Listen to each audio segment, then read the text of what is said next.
What's going on, y'all? It's your girl, My Desire, and we are back with another review for Harlem. Me and your boy Jamal's in the building. What's going on, boo? How you feeling? I'm feeling like rust is on the horizon. Oh, okay. Rust is on the horizon. We need our sleep. Listen, I took an amazing nap yesterday, okay? It was 15 minutes because that's what a nap is supposed to be. Is it? Amazing. Yes, no more than like 30 minutes. That's a real nap. Somebody lied to me because I surely took one for 4 hours on Saturday. See, that's not a nap. Anyway, moving on. we are here with the last 2 episodes of Harlem. This season has been a very wild roller coaster. They have touched everything from fertility to depression to self-love to romantic love, right? Anxiety, yes. Moving too fast, forgiveness, a whole lot of things. So last we left you all, we had no idea whether or not Camille actually slept with Jameson or if she just slept with Jameson. Now, as we go into episode 7, we realized that she actually did just fall asleep. They took a nap despite her touching all over his body and telling him how amazing man he was, but that he was not the man for her. That was so strange. But listen, we didn't see that coming because we were texting back and forth like this bitch. She right. Like what's happening? And then fuck up with the church's money. It's just an innocent falling asleep kind of situation. I don't know if I've ever done that before while in a relationship, but we had the conversation where we were like, why did they even have to go to his house? Like, why couldn't they meet at the library? Exactly. So that ain't gonna be me, and it ain't gonna be nobody I'm dating. Because let me tell you something. If y'all need to work on something, we all got to work on something. We all got to work on something. Or we need to be in a public space or something. Because y'all know that's not. As a matter of fact, Ian is a chef. How about y'all come to my restaurant? And sit there and have a. I give you this corner table. Y'all work it out. You got your books, your computers. There's a charger. Here's a surge protector in case you don't reach. Listen, y'all not going by yourselves. I think that was a little bit much. Like, they really should have, as adults, especially for Camille in the relationship, having this past relationship with Jameson, the smartest thing to do would have been to be in a place that's mutual, that doesn't allow for, we can fall asleep in chairs separately, but not in the bed together. That's a whole different story. So this is on the brink of her having these flashbacks while the girls have decided that they're going to go to Puerto Rico. And so we see them get to Puerto Rico.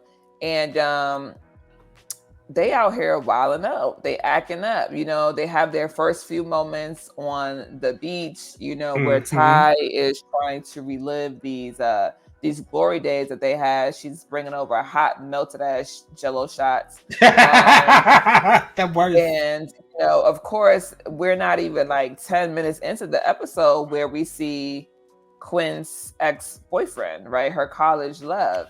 Listen. And so I think you were like, what? Like, what is he doing here? And we have our suspicions. We'll get into that later on in our review. But there's a lot happening very quickly in this episode. You know what I mean? And so too quickly. Yes. So Camille is working on her project with Jameson while out there. Ty is trying to relive their glory days. Quinn is trying to forget about what was happening at home. And Angie is trying to cheat. Meanwhile, she can't because she's so in love and sprung with Mike. So I love to see it. It's a lot happening. So yeah. Camille has been holding this, this thing that has happened between her and Jameson. And she gets home. She tells Ian that she was with the girls when she wasn't. She tells him she wants to take a shower because, she got that funk on her. And we all had this kind of moment where we were like, should she have just told the truth? It's a catch-22 with that.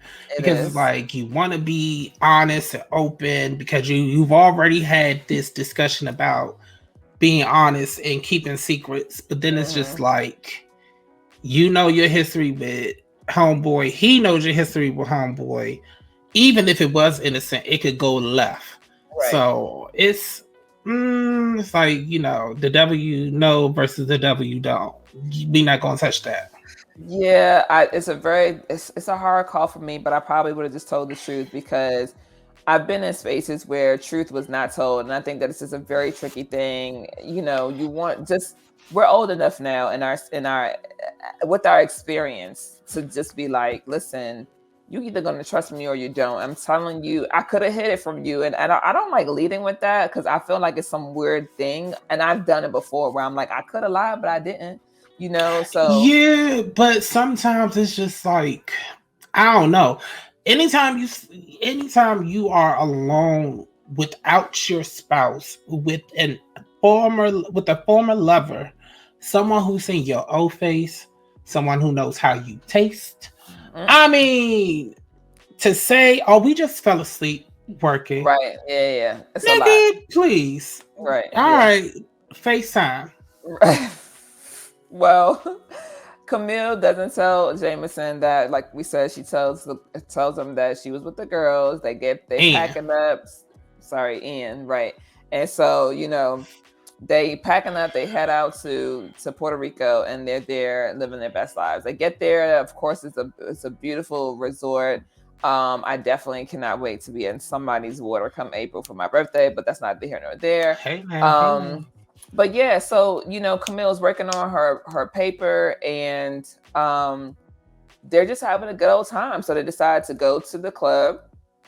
Well, yeah, that's what it was. Because even though Quinn did have this moment with her ex Keith from college, they don't link up right away. They all decide to go to the club like later. So they all meet at the club. They're chilling, having fun. Quinn steps off with Keith. Angie is trying to find service to FaceTime Mike, and Camille and Camille and Ty are still there, but Ty is running off to find drugs, and Camille is kind of just there drinking and miserable. So I gotta go back. No, go ahead. Because it's really getting to the good part. I hate these AirPods. No, actually, they do hook up the first night and go out to dinner. That's the second night that's the second night when they go to the club. So the first night when they run into each other on the beach, they rekindle that moment, and she's feeling some type of way. She's like, let's see what happens. But the second night, I know because it was so much going on at one time, I could see how it kind of got like that. But yeah, because remember the second night, she is going to go with the girls to the club, but they run into her mom. And she goes and have that talk with her mom, that one-on-one talk with her mom. I feel like they were all in the club. Because remember, she was talking to her mom. Because remember, they, it was only Angie. Because we got to remember, Tatum fucked herself up. She got a brace on. Right. She got a brace on from trying to go kite surfing, which was all on the sand. That's not how kite surfing is done, for sure. I've never done it, but I'm pretty sure that's not how it's done. So yeah, you're right. She got the busted up arm. She's then trying to score the cocaine at the party. Camille's just there. Angie's looking for service. And Quinn is off on a date with Keith. Yeah. And she bumps into her mom. Right. That part, it was so funny to me because unfortunately we don't have our third. But that's what it was like. Everyone's just doing coke. Everyone's just talking about coke. Yeah. But it's you can tell that the wheels are turning in Camille's head because it's like she want to tell the girls, but she don't want to involve them in her drama. She doesn't want to keep seeming like drama just following her consistently. Yeah. And then Angie is so dumbstruck in love because we're seeing now Angie has turned down many guys just throwing the dick at her. Off the rip. When they come to the resort, the guy was taking their bags, right? Tried to hit on her. It was like, whatever you need. It's just like, it's that moment where it's like you've been on to your goal so much. It's like now that you're settled down, it's like, damn, I really love somebody. Right. And I'm not thinking about nobody else. And I enjoyed this episode because it's so funny how they all have a different perspective of having their time there. And while Quinn is reunited with the past love, we see Ty caught up in the glory days. And I don't know, let me ask you, have you ever been in that space where you visit an old time or you have a moment where it's like it reminds you of the good old times back when you were younger and you kind of try to relive those moments? Has that ever been something you've... Ain't nobody got time for that. I hate the club. I hated the club as a 20-year-old.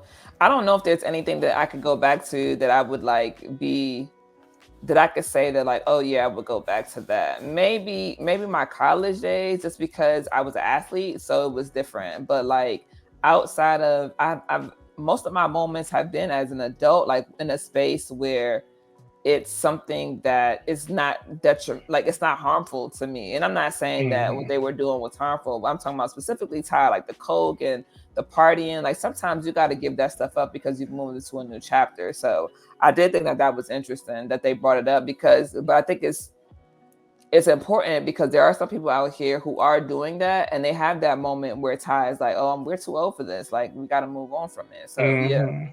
Especially because the younger generation now, she's trying to hang out with these complete strangers she does not know. That calls her ma'am. Yeah, and they like pretty much son her. You know what I'm saying? So that was hilarious. But that was a funny part. It was fun and sad at the same time. But I think one of the funniest parts was, Angie trying to do the FaceTime and be all sexy with Mike. And on the rooftop of the club, and then the police come with the helicopter in the spotlight.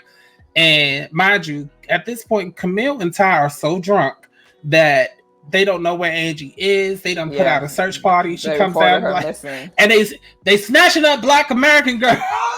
Yes. And Camille was like, "Oh, we was looking for you." Right. Like, who? Like, yeah, you fool. So yeah, I definitely think that was interesting. But I like the drama and in a way that's not dramatic, if that makes sense. I don't know if that makes sense, but it was necessary to have those kind of conversations. And so absolutely. So yeah, so Camille's wheels are turning, and I want to say the real nitty-gritty of this in particular for me with Camille is that she's just battling with her own demons, essentially. Absolutely. Absolutely. And they all are in some form or shape, so we have Camille finally telling Angie, about what happened, and Angie giving her some real straight up advice, like, don't you self-sabotage and don't start a fire where there isn't one. You know what I mean? Like, you guys got a good thing going. You've been open and really like moving forward in a good direction. Like, this sounds like self-sabotage, Camille. And basically tells her, like, if you need to tell somebody what's happened, you come back to me and you can tell me as many times as you want. And I love that, because I feel like that is a real moment where you're kind of just like, sometimes you need that. Sometimes you need that friend when you're just like, listen, I can't tell nobody else this, but I'm going to tell it to you. And, I pray and I thank you for just holding that space for me, because it's not easy. A lot of people think that it's easy, but it's not. It's not. Especially when it's coming from someone you least likely think you would have had that conversation with. You know what I'm saying? And they hitting you with the facts that you didn't think they could come up with, and you didn't know that you needed, because she also says that, it's pretty much selfish of you to declare that to Ian, pretty much like destroying any hopes he has of the future with you, just because you want to have a clean conscience. And that's where it's like, sometimes we do have to have that inner fight within ourselves to decide, is it for the greater good that I be honest, or I keep this? Because if me being honest is going to hurt someone that I love, then maybe I just need to, take one for the team and just keep it and hold it. And, like Angie said, if you got to talk about it again, just come to me. And she also discusses how, how she can be so immature at times because it's a defense mechanism for her not wanting to grow up, which I thought was the most honest that Angie has been, because that's something relatable. Like, we all had those things with us where it's like, we might not be wanting to accept certain things. And so we mask it with other things, keeping our time and keeping our attention to not talk about it. But I think that was a very grown-up situation. I mean, of course, it's a grown-up situation. They're grown. But I think it's a very valid point in their adulthood to be discussing that at this time with so much going on with them. And I think it gives a sense of togetherness, unity, I think family as well. Because it's like now this is the people that you talk to that you're away from your family, your friends are your family. So those are the ones that hold your secrets. Those are the ones who hold your back against, hold you up against when everything's against your back. So I Right. really respected her for that part. Yeah, I agree. And also, my favorite part is probably Quinn in this episode Yeah. because, as we said, her mom is here. And we think that her mom set up. I remember you mentioning that you think that her mom was Yes. the reason why Keith was there. And we were trying to figure out how the hell she figured out that Quinn was there to even be there. And we realized that Angie calls her. And that's like the realest thing that a friend can do. And so Absolutely. she sits down, she's telling Quinn, like, really talk to me, tell me what's wrong. Quinn is like, I don't know. Like, I don't know. And she's like, you feel sad, you feel angry at the world, you're trying to figure out why you should be, why you're like this, and knowing that things in your life are good and you should be happier. It's depression, like your dad deals with it. And this goes into the storyline of how Black families don't talk about mental health. That's not a thing as heavy as it was back then. It's not heavy like that now. A lot of people, Black people, people of color, are very heavily into therapy. We have so many like people who are advocating for therapy. And she tells her that her dad is on medication for it, and that she shouldn't be ashamed. And it's that not just her dad, but her dad's mom. And so she could see that it's generational. And so I thought that was good. As somebody who deals with depression, we've had this conversation multiple times over on different shows that we've watched, but to really see them diving into how it affects Black women, because in this particular instance, that's what we're dealing with. And I felt like I related so much to Quinn because I was like, man, I have a great life. All my shit is together for the most part. And I know as somebody like Quinn who wants to be in a healthy, loving relationship, the thing is you gotta look inward for a second and pause, because if you don't, you'll rip yourself away. You'll rip yourself apart trying to actually be something for somebody else. And so she then decides, like, she has a real moment with her mom. I think, do they mention medication for her? I think they do, right? They do mention about her getting on medication and everything like that. And she tells her this is not something that you should be ashamed of. This is what it is, and you inherited it. It's hereditary. Right. And you got to not just deal with it, but you have to be honest with those who love and care about you. And I love this part too, because her mom pretty much did a 180 from last season, where she was so standoffish, she wanted nothing to do with her. Right. And now she's actually trying to get into this space with Quinn, into her world, and see what's going on. And it does speak to that situation where it's like you can't expect someone to be a mind reader to know when you're hurting. And right. Sometimes you do, and it also speaks to sometimes you do have to be reassured by your loved ones that you are a priority to them, because that's one of the things that Quinn mentions as well. She's never felt like she really pretty much mattered to her mom after she left the accounting firm years ago. Right. And that's turned their relationship, and she was like, no, you're always my number one priority. Right. Yeah. And then she said, well, of course I'm also here to see about some plastic surgery, but you're also my number one priority. You're the reason why I'm here. Yeah. Exactly. I think you're the most important thing to me. I think that because I'm not a mother yet, I think that you better speak it. Hello. I believe that Black parents do have to be, I won't say careful, I will say, based on my own experience, I do wish that there was more nurturing for me. I do wish that there wasn't this, like, you're strong, you got it, you can handle it kind of thing. I wish there was more checking in and having honest conversations about, like, how are you really feeling? Because the reality of it is we can't get better and build healthier, transparent relationships if we're just assuming stuff about each other. And also, forgiveness and grace runs very low in the Black community, because we don't really know how to give it to ourselves. So, there's that. And I think that this episode just really It really does touch on that, and I'm glad to see them bringing it to the forefront, as a lot of shows that have Black actors and actresses in it are doing, and so that's really dope. Real quick, before you move on, real quick, I just wanted to mention one thing, what you said about how you were feeling about how you related to Quinn, and it's like, you know, people expecting other things of yourself. That's also something we got to realize too, that sometimes the expectations that are put out there, we're putting out there. It's not even that someone expects us to be doing this. I mean, some do. Don't get me wrong. Right, yeah. But at the same time, you also got to be aware that the one thing that the people who truly love you expect for you to be is happy, and expect for you to be loved. And so that, I mean, but everything else you said, that's definitely, whew, Jesus. We definitely gotta leave with the happy. We definitely gotta leave with the happy, for sure. And then of course, as we top out at the end of this episode, you know, everybody's asking for a picture of Mike. They're getting ready to leave, and Angie pulls up the picture, and Quinn says, "That's my mic." And she's like, "What you mean your mic?" And she's like, "Oh, that's the mic that my mom tried to hook me up with." Now, and then she was like, "He's dating you?"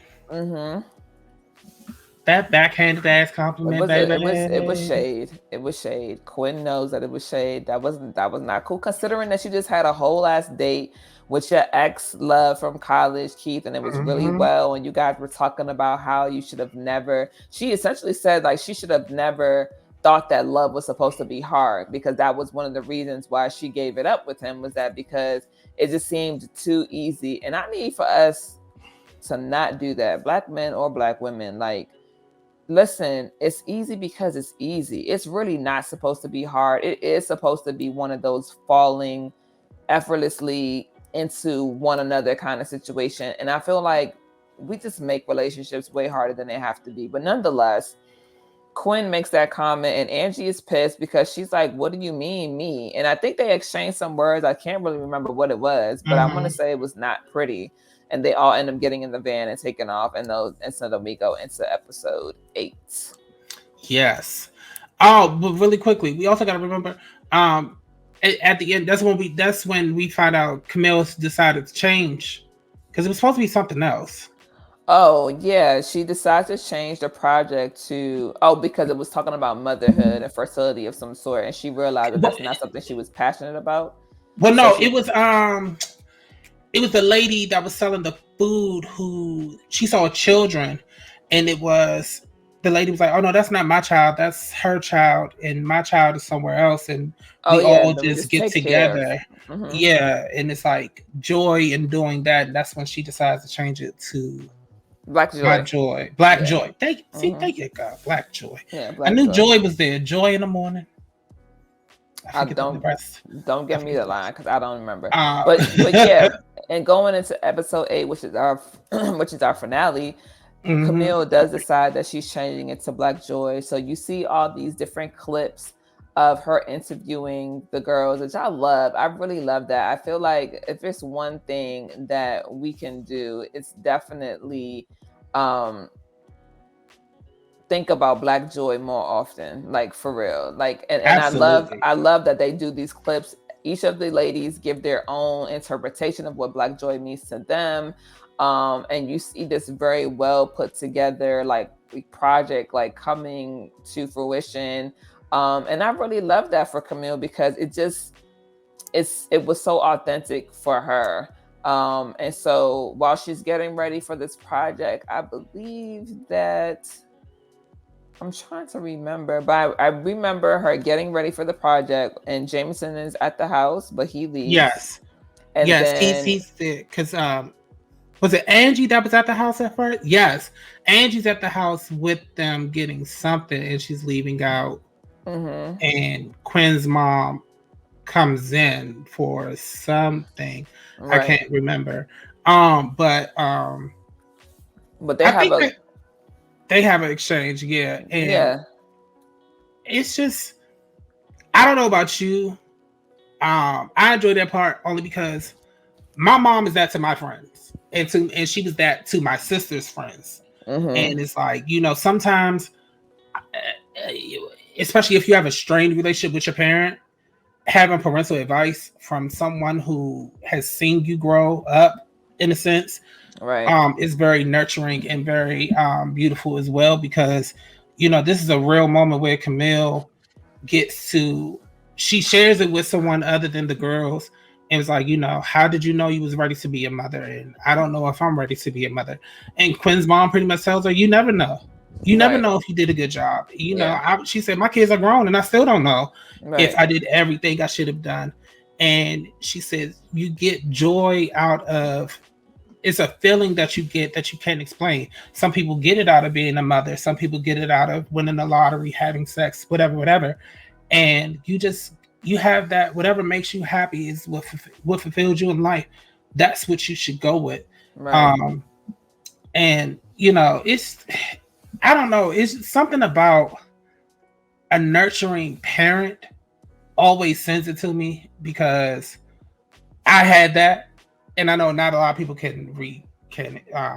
not everybody can relate, but I'm thankful that in my circle we can relate to that, because like I said, my mother is that for my friends, and my friends' parents are like that with me. So I think that was a beautiful moment that they had up in there. Yeah. And like she was I think she was having the moment that most women have when we get to a certain level of success in our careers and we haven't had kids yet. It's the thought of whether or not you do want to have kids, and not just do you want to have them, but why do you want to have them? And so, as we've had this conversation offline, and having to decide that I wanted to be a mother, I had to go back and be like, okay, is it because I'm the oldest? Is it because I have always been in a nurturing space? Is it because, and I realized that it's the geeking me, it's the scientific part of me that's like, I want to know what a little me would be. These pop out so you make me laugh. Oh, yeah, I want to know what a little me would be like with somebody else. And so I think it's very interesting, but I love that she has that space to lean on, Quinn's mom, to have that moment. And so so we see them, everybody's having their moment essentially. So as we go to the Black Joy reveal, so to speak, or the exhibit, you see all the videos, you see all the pictures, Ian is there, Jameson is there, Dr. Pruitt is there, and even Camille's mom shows up. And she's able to, have a moment with Dr. Pruitt where, she goes, hey, this is my mom, and mom, this is Dr. Pruitt. And Dr. Pruitt says, you have an amazing daughter. And this is really a moment where we see them connect again, which I thought was really beautiful. And then we see them, I think we see Camille and Ian dancing, or Camille dancing with the girls and Ian, and Jameson looking at her and being like, I don't think, I want to let her go. Or Dr. Pruitt says, I don't know if I want to let her go, from Columbia University. And Ian saying, I don't know if I want to let her go either. And so for me, that was a very interesting turn of events, because I'm like, what? Ain't y'all done or nah? Well, it's to me, I get where you're coming from, but at the same time, it's just like, you gotta remember how sometimes when you're in the moment and you are feeling feelings and you reflect, because at first you want nothing to be done with this person, because you want nothing to do with this person because of the fact that with Dr. Pruitt, she rubbed her the wrong way. She's been rubbing her the wrong way since she met her. Right. And, she's just been too much. And now she's actually got a chance to really see Camille for who she is. And she sees, not only what a great resource she is, but the talent that she has. And she actually gets a chance to see her passion, other than passionately speaking to her about what she wants to do, rubbing her the wrong way. And then Jameson, he had a heartbreak. So he's just like, we don't even need to go any further as to why he felt some type of way. But Absolutely. Now that they've had a moment to reflect, it's a moment like, damn, maybe I was too quick to just, erase them from my life altogether. Maybe I want to see what the future can hold, even if it's not exactly what I want it to be, but to just have a little piece of it would be okay. And I think that goes into sometimes we want to see people through the glasses that we wear. And sometimes you have to take off those glasses and you got to keep trying on different glasses so you can see people for who they actually are. We're not all the same. You know what I mean? And you have to really be willing to be like, let me look at this person at this moment as they are, with no judgment, no filter, no anything, because we want people to do that with us. So we have to be willing to give that in return, for sure. So I really did enjoy that. So we have Ty. So I guess after this, they all kind of go their separate ways, and Ty is doing her norm, right? She's doing Ty shit. She's out with Zoe, and Zoe comes over. Well, no. She goes to plant-based store, and plant-based asks her out on a date, tells her, you know, like where they're gonna go, and and you know, she takes her to this low-key, hole-in-the-wall, good spot with good food. And I feel like for some people like Ty, and I will say this because I don't think we touched on this all season, Ty hides behind her money. And I think we probably said that in season 1, but she definitely hides behind her money in a way where she thinks she can do all these like fancy dinners and these, you know, skipping the line places. And it's like, son, I don't need all that. Like, I just want to spend time with you, you know, and get to know you. So Plant-Based plans the date, you know, she's like, this is where we going. And they, you know, they have a good time. And then she walks her home or whatever it is. And she's like, all right, bye, you know, because Ty wants to get in. Yeah, she wants to get in. And she's like, damn, not even a kiss. And she does give her a kiss. But that's about it. So then Ty goes home to do her usual. She's texting Zoe on the way leaving. And she's like, listen, like, yeah, come over. And in the middle of vibrators on, you know, lace underwear to the pre-insertion.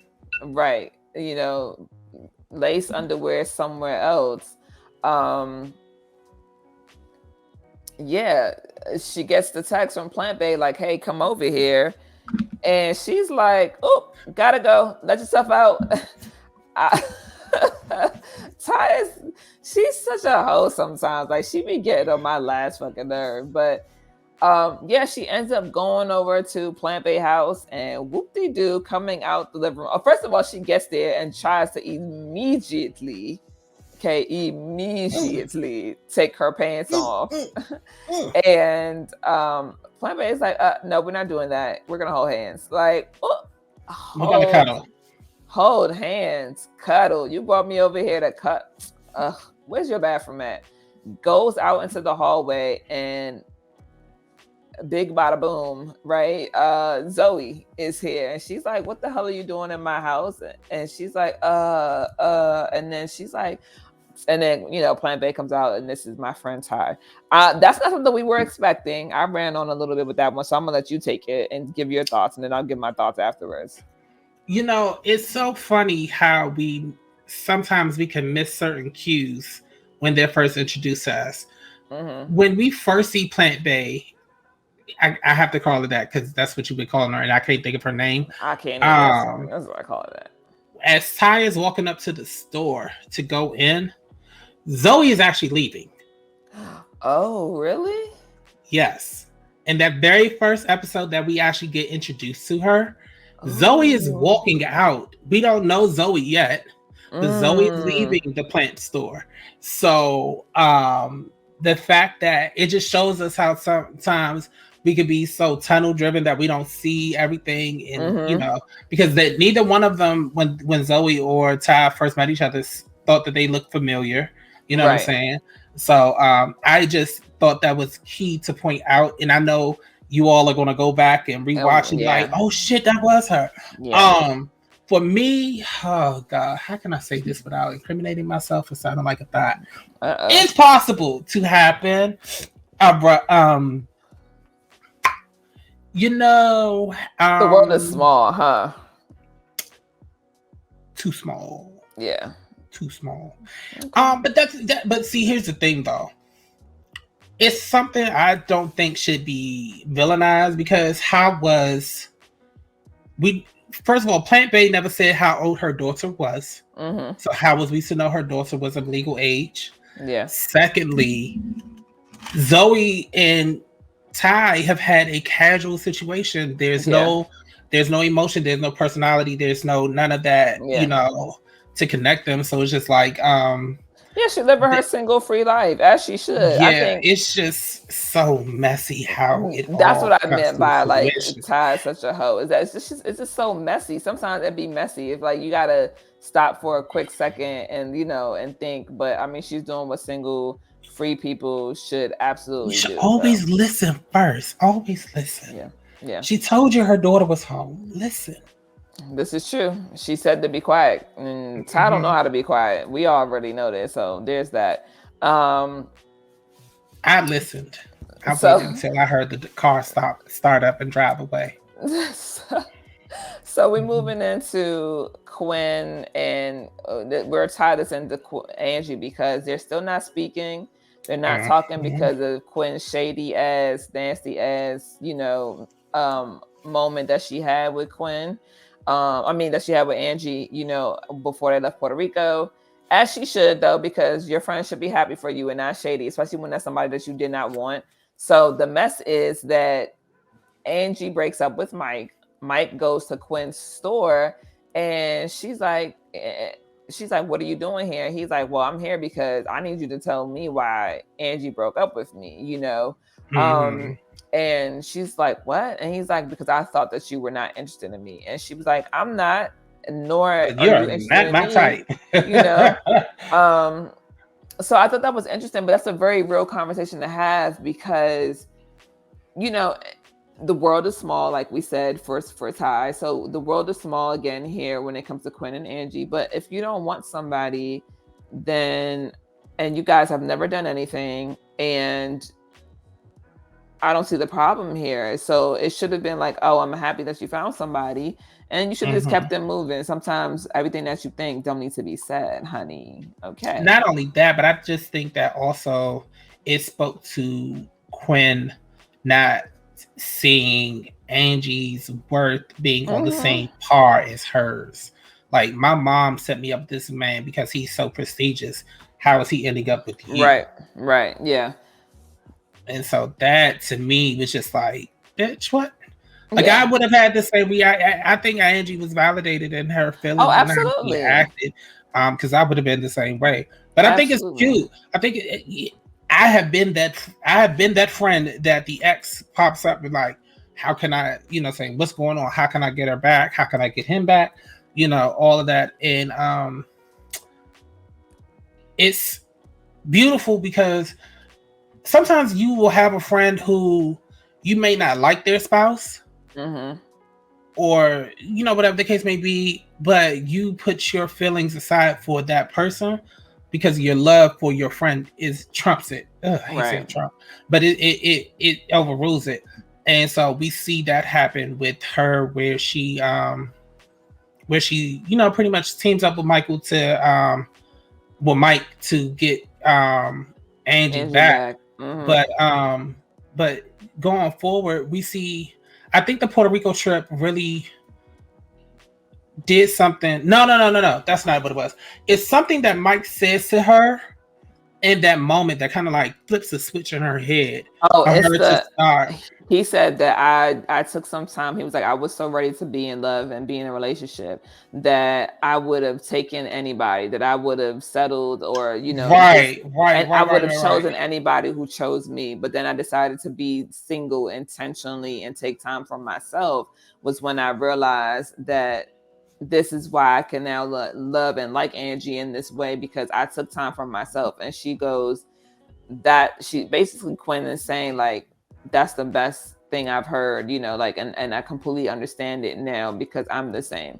And so, they team up to get Angie back. Quinn is, leaving. Again, this is kind of like a flip back and forth episode. So Quinn and Angie are leaving the Black Joy exhibition, and she's like, where are you going? And she's like, well, I have a date with Keith and you have a date somewhere else, and proceeds to like walk her over to a horse and carriage, or a bike carriage, where Mike is waiting for her. He pops out, and she then apologizes, I believe, to say like, I shouldn't have said what I said, and you deserve your happiness, XYZ, and hands her over to Mike.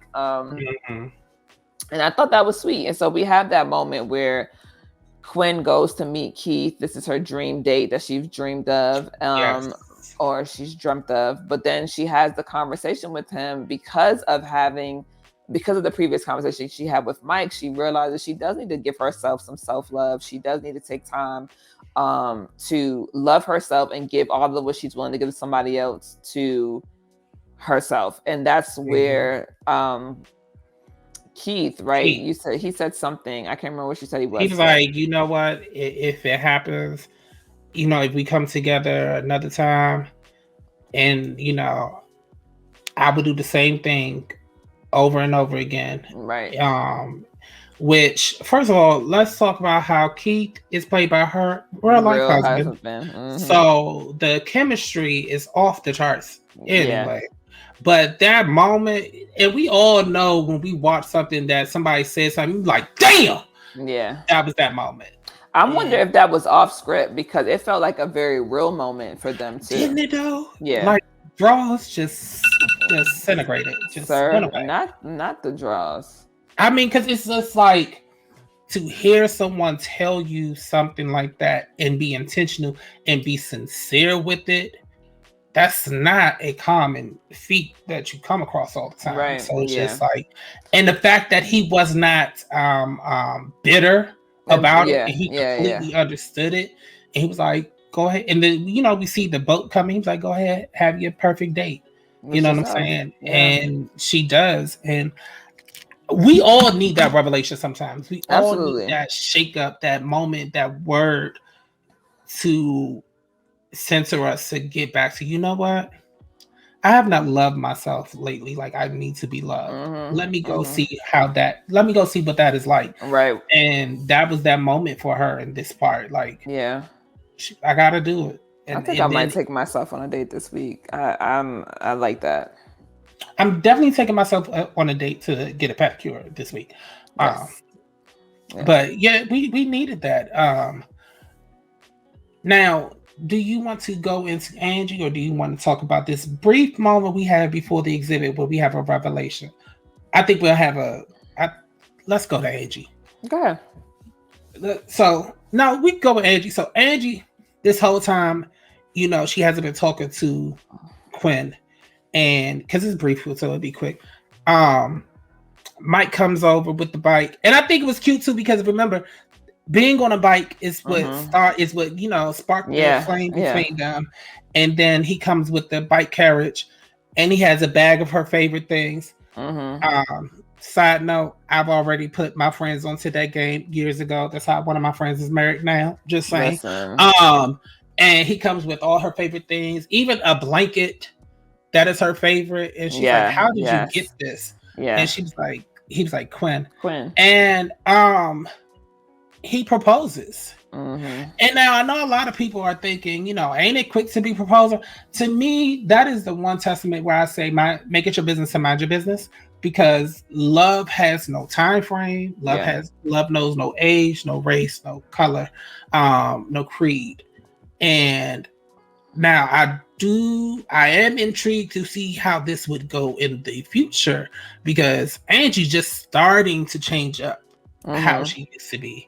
So I don't know. How do you? I love it because it's almost like a Cinderella fairy tale type of situation Angie's experiencing right now. How do you feel about that? Is that what every girl wants, to find their knight in shining armor, their Prince Charming, to pop up with something like that? Everybody is different. Every girl is different. I always think about, every time I see an engagement, I'm like, how would I want to be proposed to? And I truly do desire an intimate proposal, similar to Angie's, but maybe not with like all my favorite things. Just however he does it, he'll know me enough to know. But I do prefer an intimate one-on-one. And then if, like, you want to plan something secondary outside of that, something that doesn't have to be major with my family and your family, then I'm all for that. That's cool. But I do want to have that moment with him. And so I think that it's very no, I think it's very interesting. I mean, again, like you said, we are starting to see the shift in Angie. This is a new chapter for her. This is a new way of life for her. This is a new way of dealing with men for her. And so I do think that there is no time limit on love. I've met people at many jobs who, dated for 3 months, got married in their 4th month, been married for 35 years. Like, it is what it is. You got people who've been together for 10 years, get married and get divorced in 2. So like, at this point, do what it is that makes you happy.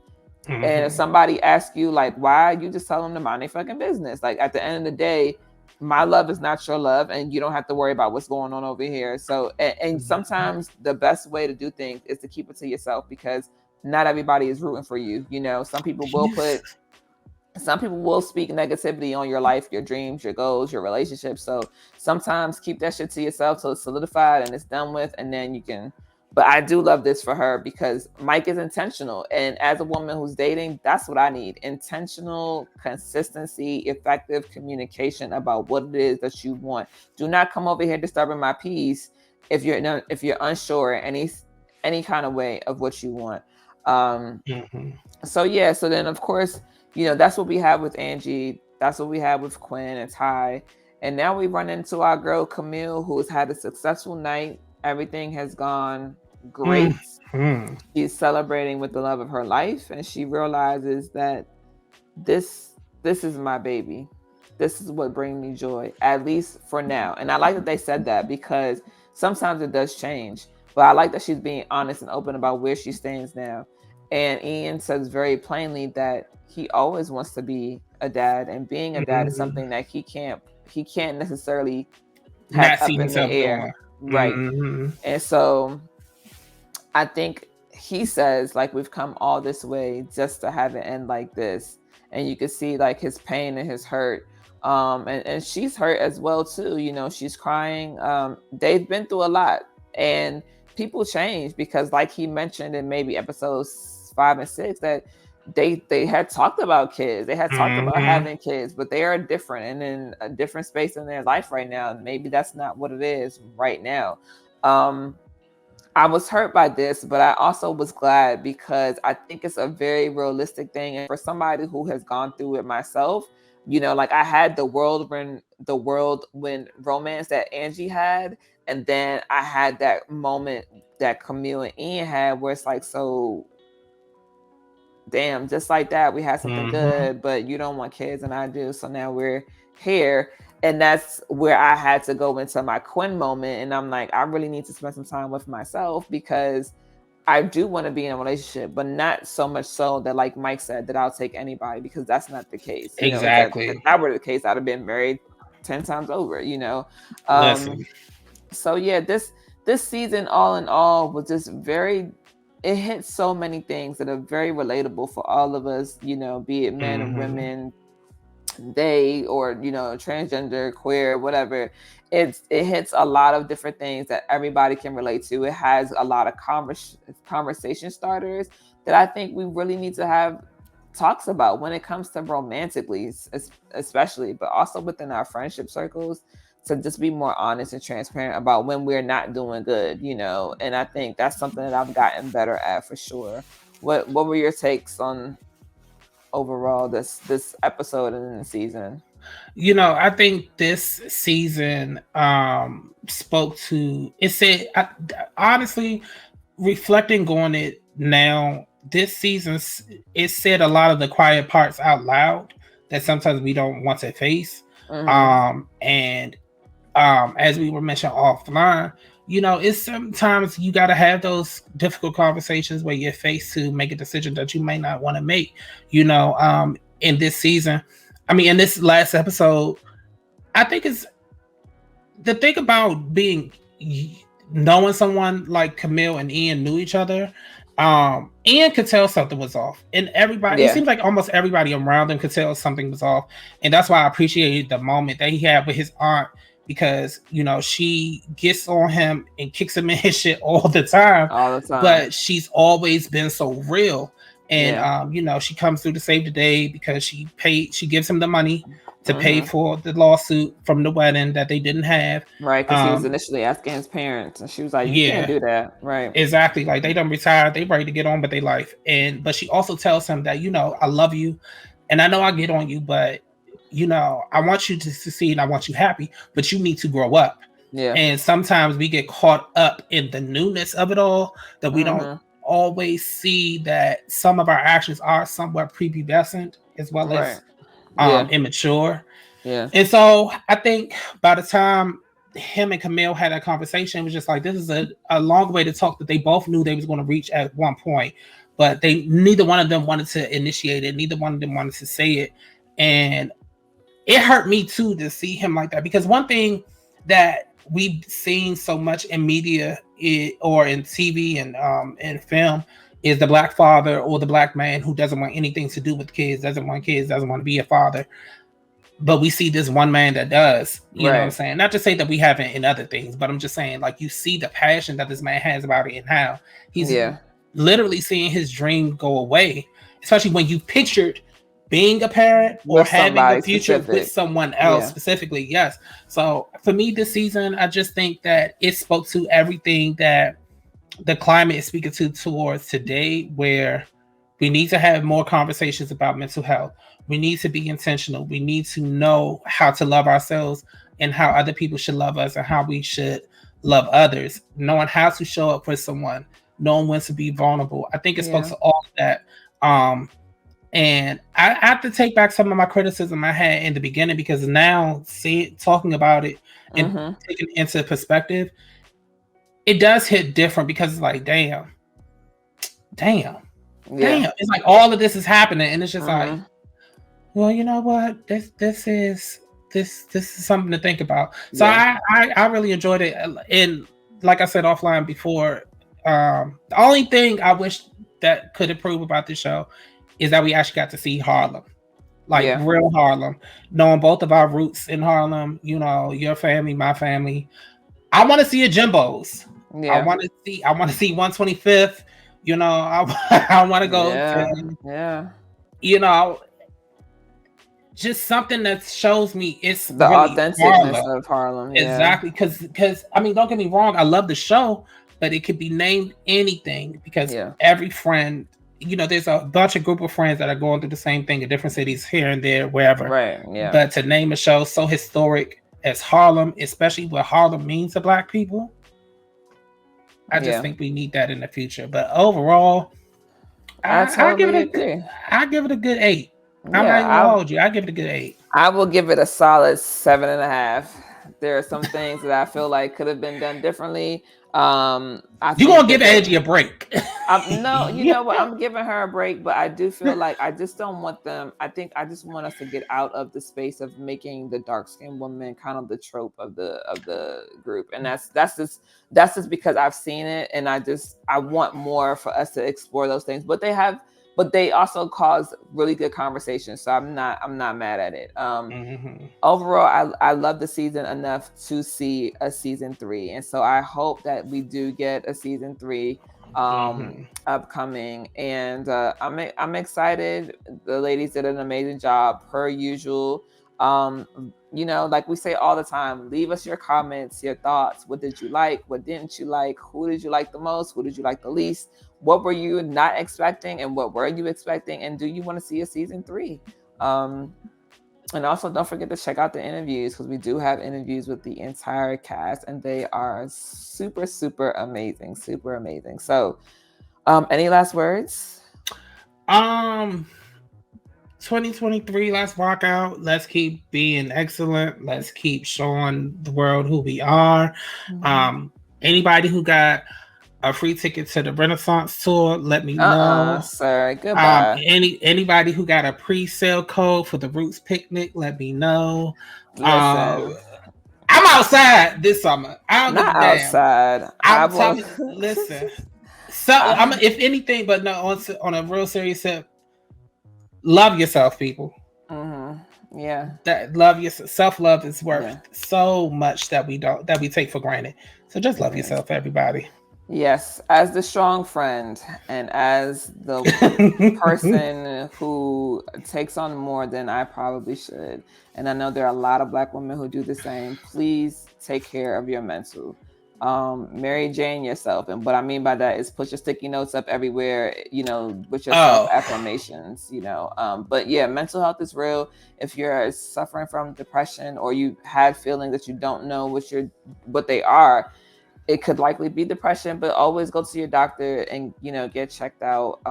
But take care of yourself, because nobody else can do a better job than you. So until next time, y'all, thank you for sticking it out with us. Peace.